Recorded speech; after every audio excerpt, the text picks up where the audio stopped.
Idris Abdulaziz namu na Bauchi shi kada ya iya zama da Muhammad Yusuf a nan lokacin ya iya kure shi. Muhammad Yusuf ya ce kaza sai ya ce ka fassara ayar haka yi. Bude ka gaya min daga wani sahabi ka samu wannan. Waye gabace ka akan wannan fassara bude ka gaya min sai ce ba Ibn Kathir ne a hannunka ba bude ka gaya min. To amma ko an yadda mu yada wannan da'awar?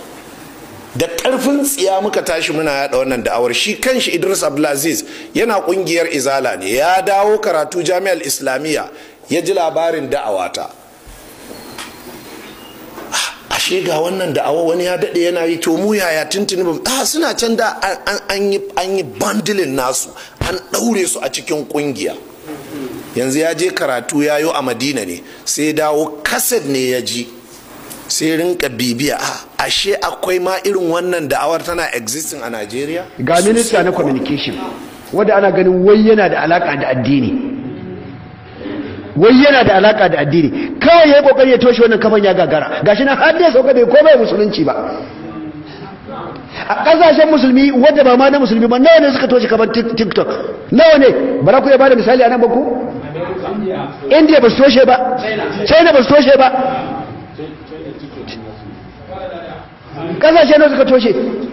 Bar ma maganar ce na can ya fara bullowa. To amma Japan fa, India fa, a matsayin ka na commissioner a minista na communication kawai ba za ka yi hana wannan barnan ba. Wannan barnan kawai TikTok, duk wani ya shege da yake zuwa a TikTok ake ka gagara. Waɗanda ba san addinin sa ce a an samu minista mai alaka da addini zai gyara addini, mai gyara gaba da ya gyara na addini tun hawansa, in ba neman kuɗinsa da yake yi ba.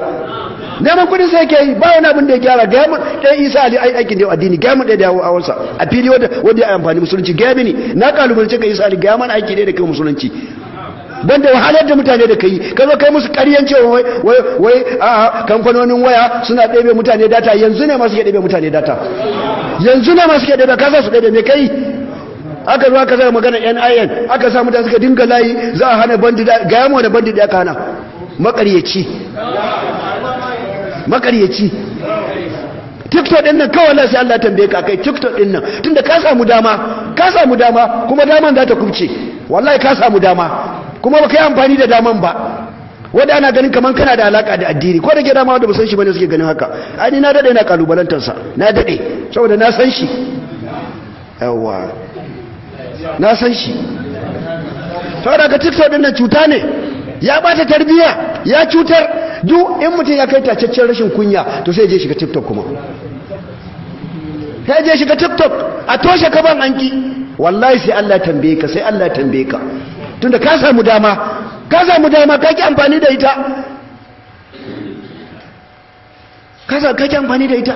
Ana bata tarbiyyar kuma ba wanda suka fito a TikTok din a Najeriya suke rashin kunya kamar ƴaƴan Hausawan mu musulmi. Su ne ko ba su bane? Ni ba na shiga, ku tambaye ma shiga, ana ba mu labari, ku tambaya ku ji, ku tambaye ma shiga su ƴaƴan waye. Kuma wannan zage-zagen da suke wa malamai a ciki suke shiga suke zage-zagen, ko ba ciki bane? ƴan mintuna kaɗan su yi zagi su sauka abinsu. Allah ya sauwaka.